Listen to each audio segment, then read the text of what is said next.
A todos los hermanos que nos ven por las redes, les bendecimos. Estamos compartiendo la palabra del Señor Sucedor, Francisco Javier Villalpando, en este año 2021.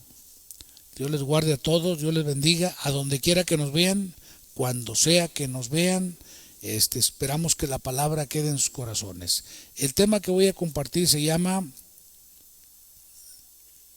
evaluación o análisis, es decir, ver aquellas cosas que han sucedido en el pasado y, ¿por qué no?, tener un proyecto de lo que queremos ser o hacer, a dónde nos vemos en un futuro corto o de mediano y largo plazo.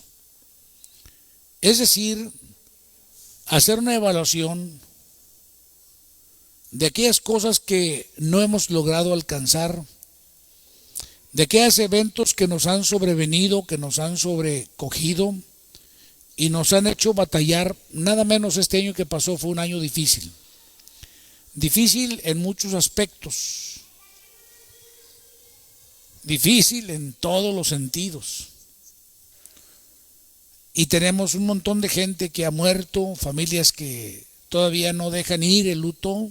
No es algo muy sencillo, y siguen detenidos como una cápsula de tiempo en esa pérdida de algún familiar, o en la pérdida de la salud, o en pérdida de algún negocio, o a veces pérdidas inclusive de relaciones de pareja. A veces los seres humanos no sabemos entender ni aceptar las pérdidas. Una expresión que yo uso muy seguido es que debemos de aprender a perder, porque es lo que más sucede en la vida. Perdemos a veces sin darnos cuenta.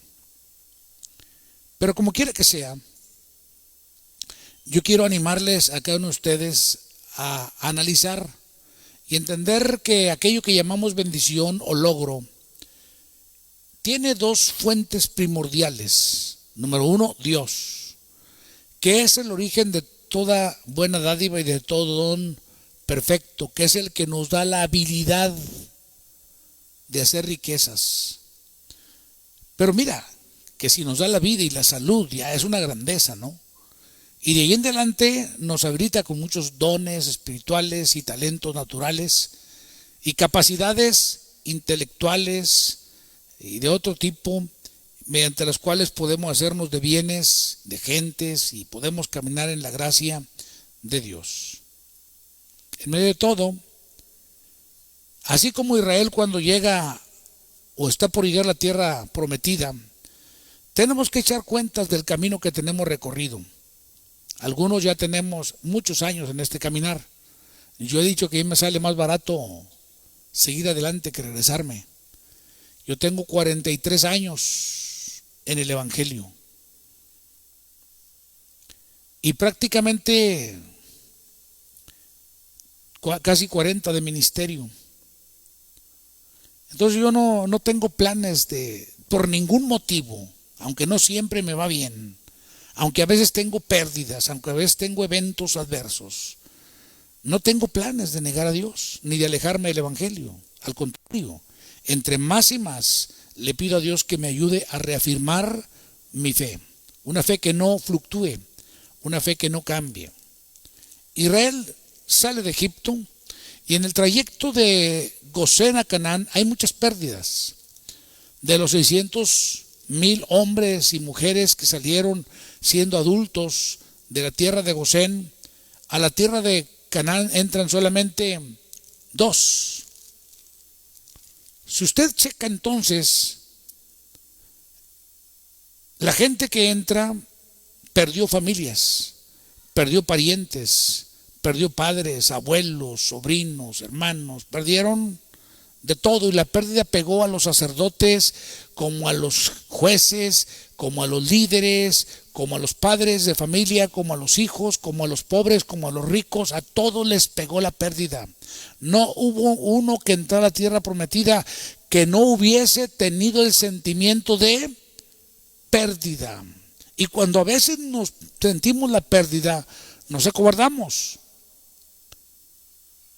En ese mismo trámite de lo que estamos hablando, ustedes recordarán que regresan los espías de la tierra prometida, habiendo entrado a reconocer la tierra, y llegaron a traer un reporte al pueblo acerca de cómo estaba la tierra, y 10 por lo menos regresaron muy acobardados y transmitieron su cobardía, su miedo, su sentimiento de pérdida, su miedo a lo desconocido a todo el pueblo. Aquella noche Israel o aquella generación lloró contra Dios y contra Moisés, quejándose de la injusticia que Dios les había impuesto, sacándolos del cómodo Egipto en que vivían, de su comodidad, de su confort, y llevándolos a desafíos de emprender la libertad. La libertad, mis amigos, no es una cuestión sencilla. La libertad conlleva responsabilidad propia. La libertad conlleva trabajo propio, disciplina. Hay gente que quiere libertad pero no quiere responsabilidad, y ese es un gran problema, y no quiere disciplina. Pues entonces tenemos nosotros aquí a Israel, cómo empiezan ellos a evaluar el cómo Dios los sacó de Egipto, los guió en el desierto, por el desierto, les abrió el mar, le hizo cruzar el río Jordán y convirtió lo amargo en dulce.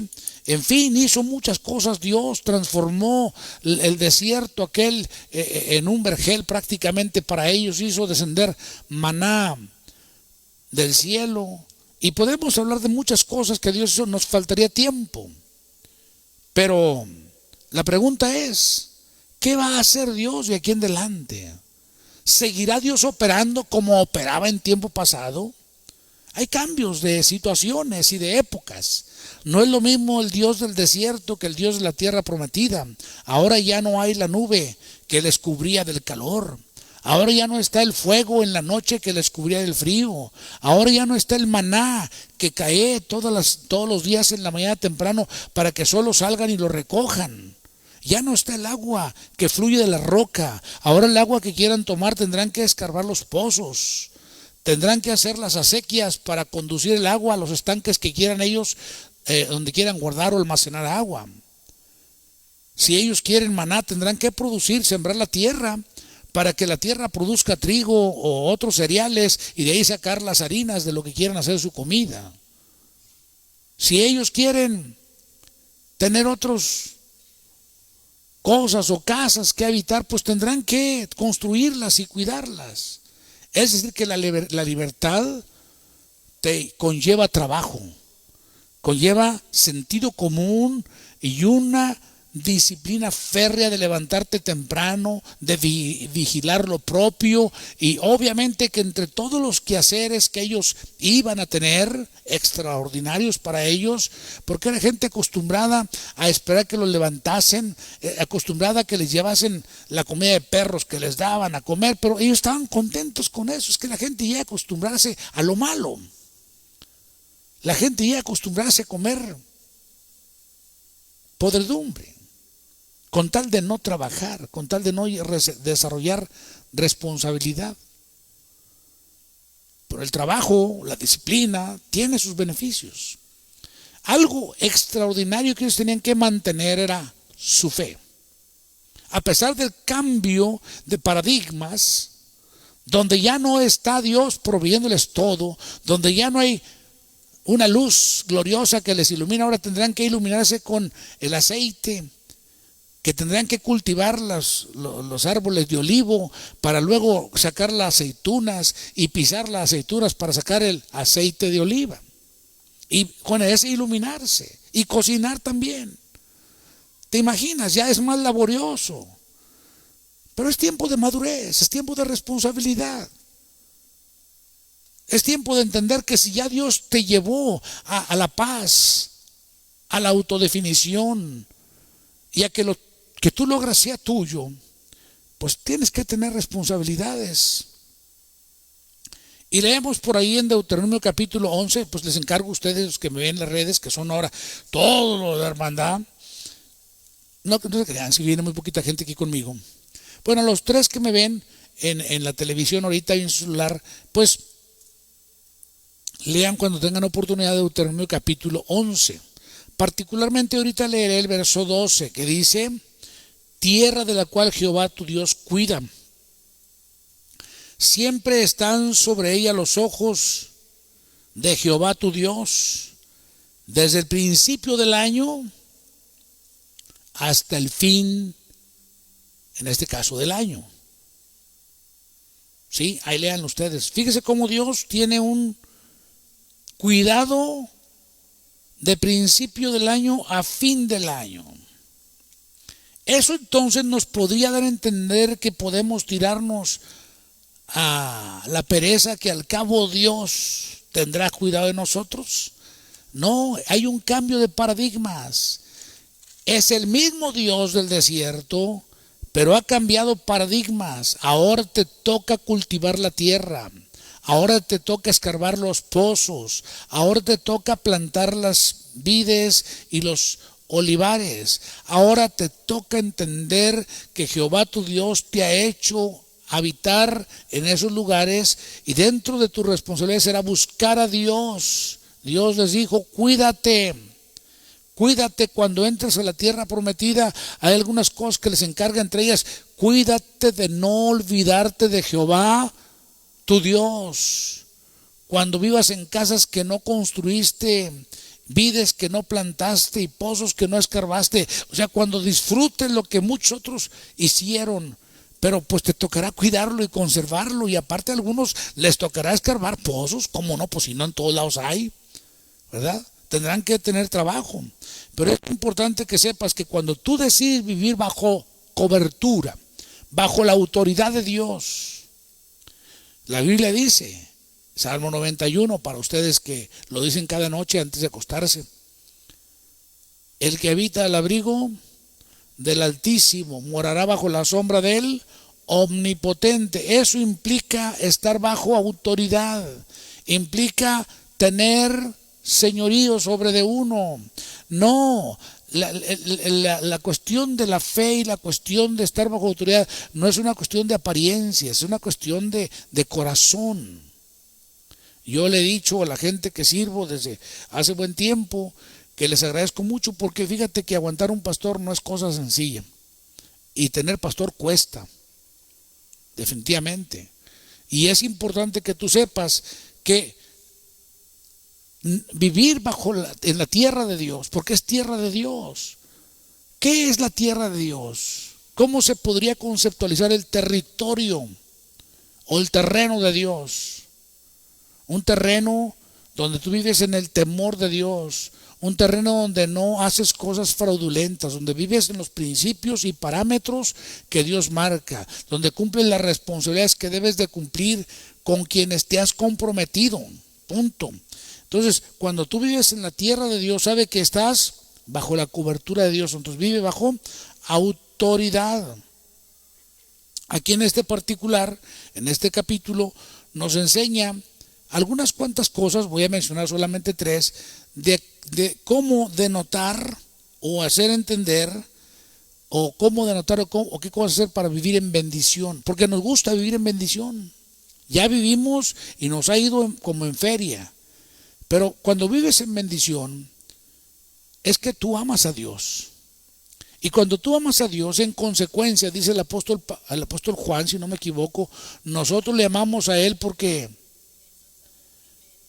Él nos amó primero. Entonces es importante que nosotros sepamos que Dios, obviamente Él nos amó primero. De tal manera amó Dios al mundo, que dio su Hijo unigénito. Pero mira, a veces los buenos matrimonios se echan a perder porque alguno de los miembros del matrimonio se tira a la fiaca, ¿cómo se diría? Más a la pereza, al ahí se va, hay que el otro haga lo que me toca hacer a mí, que el otro mantenga a los hijos, que el otro los pastoree, que el otro, y le dejas al otro todo, y por eso hay relaciones que van fisurándose hasta que finalmente se rompen horriblemente, porque no sabemos ser responsables y corresponder a los compromisos, porque aunque el matrimonio es un pacto de amor, se sustenta en compromisos que debe cumplir uno y otro. Y cuando alguno de los dos no cumple lo que debe cumplir, es una manifestación de falta de amor al cónyuge. Anótelo, por si no lo había pensado, anótelo usted. ¿Y ahora qué tiene que ver, pastor? Está hablando del matrimonio y está hablando de vivir en bendición. Pues es que ese es el asunto. Hablamos de bendición y no es un asunto superfluo. O sea, vivir en paz en un matrimonio y tener un matrimonio longevo no es resultado de la casualidad, ni tampoco llegar, porque muchos viejos llegan y viven como los, ¿cómo se llaman los ratoncillos esos que la gente tiene en sus casas? Los hámsters, ¿verdad? Viven ruñéndose, mordiéndose uno al otro, y así están muchos viejillos, nomás gruñendo el uno contra el otro y quejándose el uno del otro, y viven ahí como no queriendo, pero siempre están echándose, en público y en privado. Son malas relaciones. Yo no les sugiero a ustedes que lleguen así, viejos, a una relación enferma. Busquen ayuda.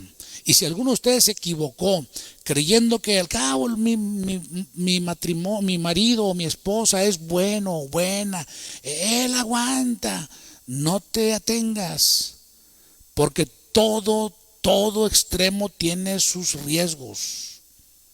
Todo. Entonces, volviendo al tema, porque eso es otro tema y otra ofrenda para los que saben cómo me refiero a esas cosas. Si tú amas a Dios, tú tienes que ser coherente en cuanto a tu amor a Dios. Tienes que corresponder. Nosotros le amamos a Él porque Él nos amó primero. Dios nos amó de tal manera que dio a su Hijo unigénito. Entonces, ¿qué debíamos de hacer nosotros? Si Él nos dio lo máximo, pues nosotros debíamos también de dar lo máximo, ser expresivos, ser agradecidos, ser gente amorosa de Dios, y entonces vivir siempre procurando practicar lo mejor que podemos de nuestra fe cristiana, de los principios cristianos, y no con los extraños primordialmente, sino primeramente, como está establecido en la Sagrada Escritura, con los domésticos. Es decir, en los dos sentidos, los domésticos vienen siendo la familia nuclear familiar, o sea, natural, nuclear natural, sí,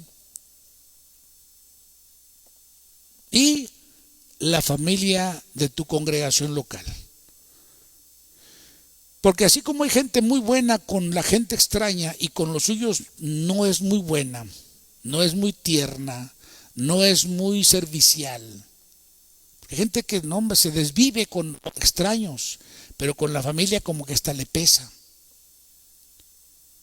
Así a veces en las congregaciones hay gente que a otros ministros y en otros proyectos se desviven y avientan ofrendas o participan físicamente trabajando en otros proyectos de otros ministros, y en su congregación local viven evitando participar.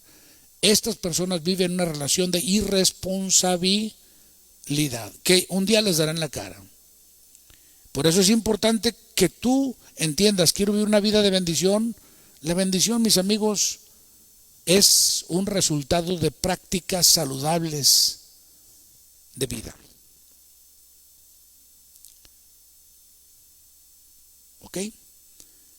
Aparte, amas a Dios, obedeces a Dios, porque el amor sin obediencia, pues haz de cuenta que no amas. Entendiendo el principio de autoridad. ¿Qué pide Jehová tu Dios de ti? Sino que le ames y que le temas. Punto, que le obedezcas. ¿Qué pide Jehová? ¿Qué podemos darle nosotros? Nada más que nuestro caminar, nuestro amor hacia Él y nuestra obediencia a Dios.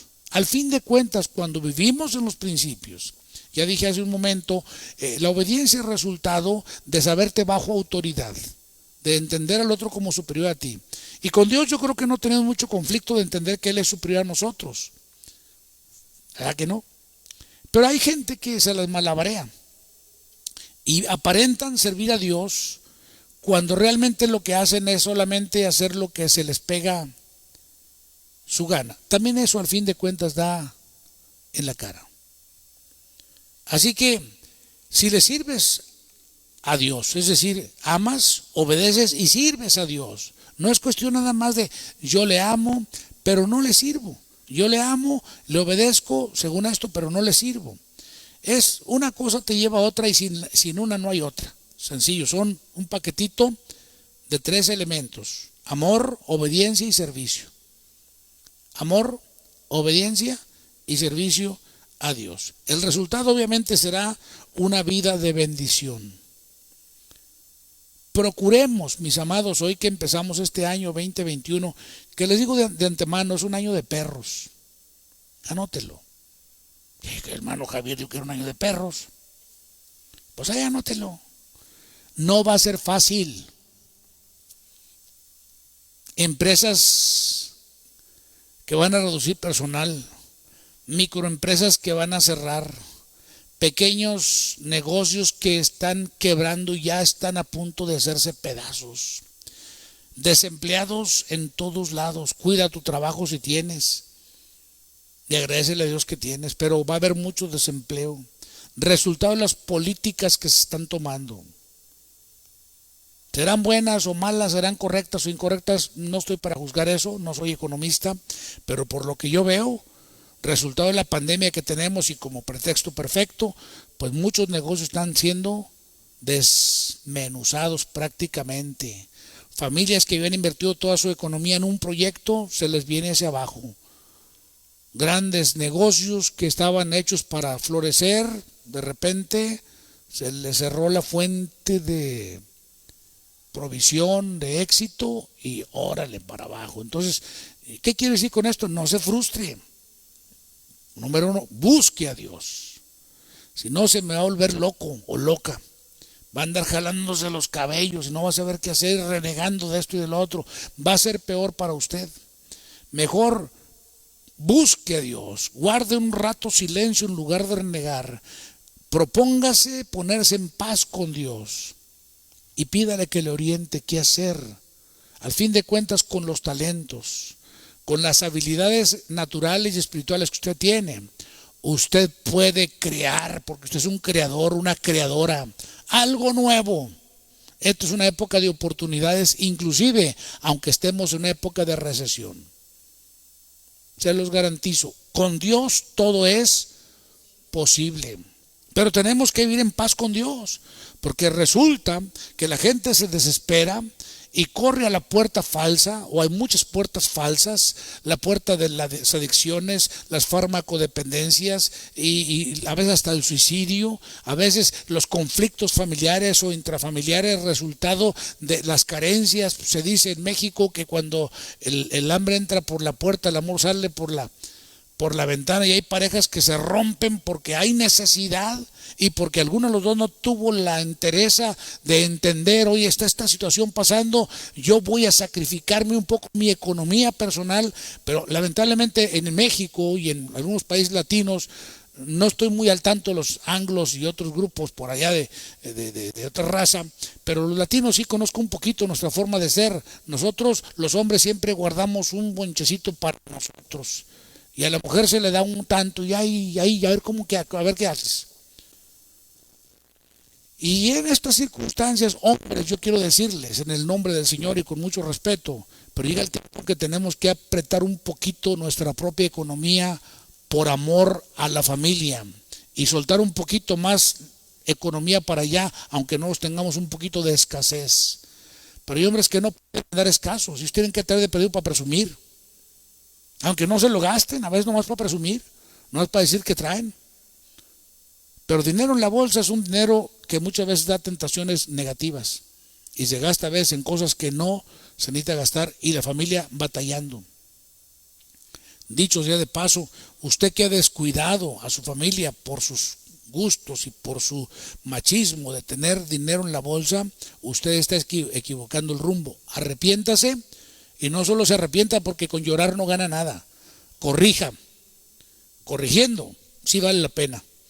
Corrigiendo sí funciona. Si nomás llora, si nomás se lamenta pero no corrige, no sirve de nada. Usted quiere echar trazos para lo que viene. ¿Cómo se ve de aquí a mañana, de aquí a un año, de aquí a 5 años? Usted tiene que hacer un proyecto. Uno, viva en bendición, viva en la bendición de Dios. Ponga parámetros. Entienda que nada le van a regalar de aquí en adelante. No estamos en el desierto. Leemos las historias fantásticas de la Biblia, cómo Dios hizo descender maná, cómo abrió el mar, cómo dividió el río, cómo hizo llover carne o codornices para Israel. Eso es fantástico. Pero esas cosas lo hicieron a un Israel natural, con quien Dios tenía un trato personal. Cuando ya llegaron a la tierra prometida, se acabó todo eso sobrenatural. ¿Significa que Dios cambió? ¿Significa que Dios ya no puede operar sobrenaturalmente? Claro que puede seguir operando sobrenaturalmente porque Él es inmutable. Pero Israel ya no necesita esos milagros. Israel ya no necesita esas operaciones. Israel ahora necesita ponerse en las pilas. Ahora necesita tomar con las manos el arado, enterrarlo en el surco, pegarle a los bueyes y vámonos a darle, porque vamos a barbechar la tierra. Ya no vamos a cosechar tierras que no sembramos. O sea, tenemos que trabajar. Los pozos tenemos que o ademarlos o tenemos que cavarlos o lo que se necesite, pero vamos a hacer producir la tierra que Dios nos dio. Tú mira tu entorno, ¿qué es lo que Dios te ha dado? Los primeros dones que Dios te ha dado son tu familia. Aunque tú no lo pienses, los mejores dones y capacidades que Dios nos dio son las personas. Una y otra vez lo vas a encontrar. Dios nos ha dado personas. Personas que dependiendo cómo nosotros los desarrollemos, van a ser una bendición o un lastre en nuestra vida. Anótelo. Cuando Abraham decidió armar a los de su casa, los hizo campeones, porque Abraham era un campeón, y fueron y pelearon con Kedorlaomer y otros 4 reyes más, y un solo hombrecito campesino, pastor de cabras, junto con la gente que él tenía en casa, fue y les dio una paliza a 5 reyes juntos. Pero ¿sabes por qué? Porque este hombre desarrolló campeones. Cuando nosotros como padres desarrollamos hijos con pensamientos de fe, con pensamientos de bendición, con principios de autoridad, que tienen una autoestima correcta, que tienen temor de Dios y que saben colaborar en la familia, que saben ser gente servicial, que saben ser gente obediente, porque te ven a ti caminar en esos parámetros. Te ven a ti que tienes autoridad que te gobierna, pero cuando ven que tú eres un libertino que no obedece a nadie, tus hijos también serán ladinos igual que tú, porque definitivamente lo que siembras, cosechas. Esa es una ley. Pero Abraham desarrolló campeones, los armó en su casa, los llevó a la batalla, él no los mandó, él fue con ellos y regresó campeón. ¿Por qué? Porque llevó campeones, pero él tuvo que armarlos. ¿Cómo se arma la familia? Fue un muy buen sermón que desarrollé hace tiempo aquí, armando a los nuestros, se llamó. Los armas plantándoles la palabra, enseñándoles principios del temor de Dios, mostrándoles cómo se camina en bendición, recordándoles su origen y su destino en el Señor. No ninguneándolos, no devaluándolos, no menoscabándolos, sino subrayando siempre la fe en ellos, sabiendo que son hijos de quien son hijos. En nuestra cultura, yo vengo de una cultura donde los padres le gritaban al hijo, eres un burro. Algunas ocasiones yo lo oí y dije, pues es que es tu hijo, tiene que ser burro. ¿Y por qué tiene que ser burro? Pues si tú rebuznas, pues entonces tu hijo ¿qué puede ser, verdad? No, hombre, ya me amoló. Pues no es que no le digas eso. Podrías cambiar de idea, ¿verdad? Y entonces enseñarle el temor de Dios no significa que no los corrijamos, no significa que no les contradigamos, no significa que, pero tenemos que cuadrarles la idea del pensamiento y la concepción que tienen de sí mismos y cuadrarlos en el temor de Dios, no solo con palabras, sino con el ejemplo, ¿ok? ¿Cómo te ves tú de aquí a un año? ¿Te ves lleno de temores todavía acerca de esta oscuridad en que estamos viviendo? ¿O te ves viviendo bajo el espíritu de poder, amor y dominio propio, que es el espíritu que recibimos de Dios cuando fuimos adoptados hijos de Dios según Efesios 4:30? ¿Cómo te ves? ¿Te ves saliendo adelante o te ves enfermándote cada rato por causa del miedo que te produce y la gastritis y todos los colitis y los males que te produce el estrés bajo el cual nos tiene este tiempo de prueba tremendo? No te quejes, es un tiempo de prueba que a todos nos está pegando. Le está pegando a ricos, a pobres, a religiosos, a ateos, a todos nos está golpeando. Está golpeando a los que creen en Dios o a los que creen en el diablo también le está pegando. La diferencia no es que entremos o cómo entramos, sino cómo peleamos esta batalla, es lo que determina cómo vamos a salir. La Biblia dice, testimonio de los viejos de antes, en Dios haremos proezas y Él hollará a nuestros enemigos. No viviremos bajo el espíritu de temor, sino bajo el espíritu de poder, de amor y de dominio propio. David también se sintió algunas veces amoladísimo y dijo, no moriré, sino que viviré y contaré las maravillas de Dios. Y bueno, el viejo seguramente salió adelante. Entonces, yo esta tarde quiero animarte a ti, mi hermano o mi amigo, para que hagas una evaluación con inteligencia y que veas estos tiempos como tiempos de desafíos, tiempos de cambios, cambios de paradigmas, cambios de situaciones. Y entiendas que el evangelio no es donde se te arregla todo. No, de hecho no se te arregla nada, se te da la capacidad de enfrentar las situaciones. Se te da la inteligencia emocional y espiritual para lidiar con los eventos de vida que se te sobrevienen. Se te rodea de gente que tiene fe en Dios, de gente que viene de eventos adversos muy malos, pero que hemos salido adelante. Como dice por ahí Hebreos capítulo 12, verso 1, por tanto nosotros también, teniendo en derredor nuestro tan grande número de testigos, despojémonos de todo peso.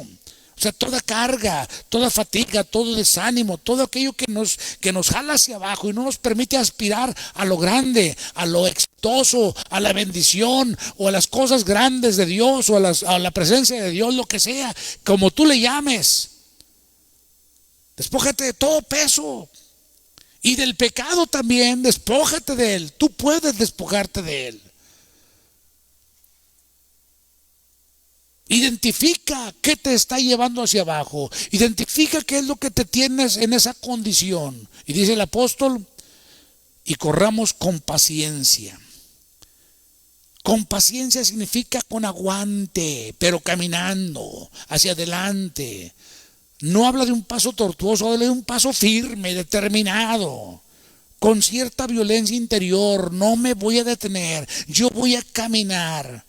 Yo voy a servir a Dios, yo voy a alcanzar los proyectos. El jovencito, la jovencita que está estudiando, debe tener cierta determinación para entrar en una autoevaluación y determinarse a alcanzar el título que quiere alcanzar y no permitir que nada le lleve hacia afuera de ese proyecto. Dios te ha rodeado de gente, te ha puesto pastores. Los pastores no somos cualquier cosa. Ahora les llaman coaches de vida y le llaman de tantas cosas, mentores y quién sabe qué más. El pastor hace eso y más. Su servidor por lo menos procura que siempre que se acercan a mí motivarles. Tengo años, no empecé ayer. No sé cuántos años tengo desde que en el siglo pasado empecé a enseñarles a las mujeres. Cuando a las mujeres se les decía, no, ¿para qué estudias? Es que ahora eres vieja, te van a mantener. Yo les dije, no te creas, tú prepárate porque la vida da muchas vueltas, prepárate.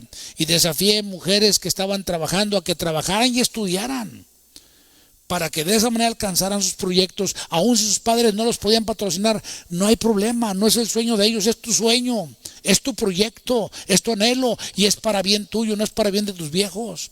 Ellos se alegrarán con tu bien. Ellos se alegrarán con que te vaya bonito, con que tengas éxito. Se alegrarán que tengas mejor casa que ellos, que tú traigas carro en lugar de bicicleta o bicicleta en lugar de andar a pie. Ellos se sentirán satisfechos de ver que te va mejor que ellos.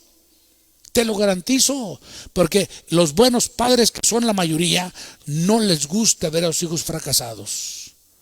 Los buenos padres, que son la mayoría, les gusta ver que los hijos alcancen mejores cosas que ellos. Por eso es importante que tú entiendas que no puedes vivir encontrando los fracasos tuyos y culpando a otros. Asume tu responsabilidad.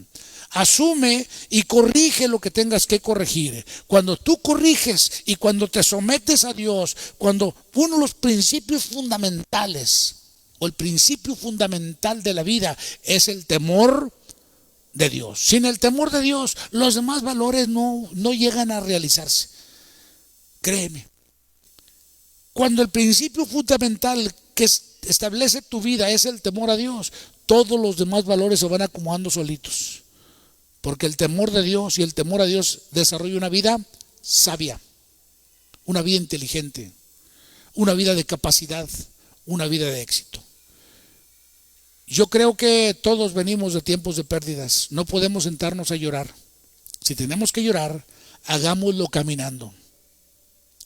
Dijo aquel viejo profeta, irá andando y llorando. Este camino es para andarse. A veces con lágrimas en los ojos, donde nomás te las vas secando con tus propios nudillos o tus dedos, como puedas, pero no te detengas. A lo mejor fracasas en algún examen de tu escuela, de tu especialidad o subespecialidad que estás haciendo. No te preocupes, no es el fin del mundo. Mira en qué te equivocaste y vuelve a aplicar tu examen y vuelve a tomar de nuevo la batuta y vas a salir adelante. No te detengas. Si no te dieron trabajo donde tú esperas que te dieran trabajo, aplica en otra empresa. Es posible que esa empresa no sea donde tú te ibas a desarrollar de la mejor manera. Hay otra empresa mejor. O a lo mejor Dios no te quiere trabajando para otros, te quiere produciendo riqueza para ti mismo, generando cosas nuevas.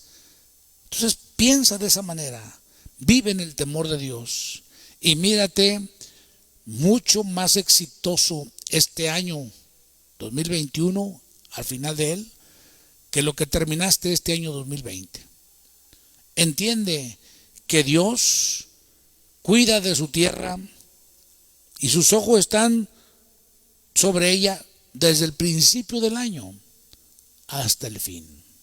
¿Qué quiere decir? Que el que dijo, yo estoy con ustedes todos los días, no miente.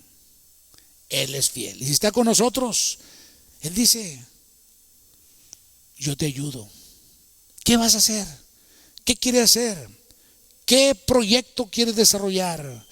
¿Qué meta tienes trazada? Pero tienes que tener metas, porque a veces hay gente que no tiene propósito en la vida y pues ni cómo ayudarle, chiquitos. Dios no se asocia con flojos y gente sin propósito. ¿Quieres la sociedad de Dios? Sea una gente trabajadora y con objetivos. Padre, esta tarde te bendigo y te doy gracias por tu gran amor con que nos has amado, por la oportunidad que tenemos de estar en tu evangelio. Gracias porque tú eres el mismo ayer, hoy y por los siglos. Gracias, Padre, porque tú eres el que nos hace pensar y desarrollarnos y tener anhelos y sueños. Yo bendigo a cada uno de mis hermanos y hermanas, a cada uno de aquellos que están ahorita escuchando esta palabra, a cada uno de aquellos que la escuchan con atención y con gratitud, y algunos son desafiados, otros son redargüidos para vivir una vida de correcciones, porque algunos hemos equivocado rumbos. Cosas que no se ven como pecado, porque no se catalogan así en la sociedad. ¿Quién ha dicho que ser flojo sea pecado? ¿Quién ha dicho que ser irresponsable sea un pecado? Y como nos atenemos a ello, abusamos de ello. Te ruego entonces que bendigas a cada uno y que empecemos a caminar en tus principios y tu propósito. Por Jesucristo. Amén. Dios les bendiga a todos.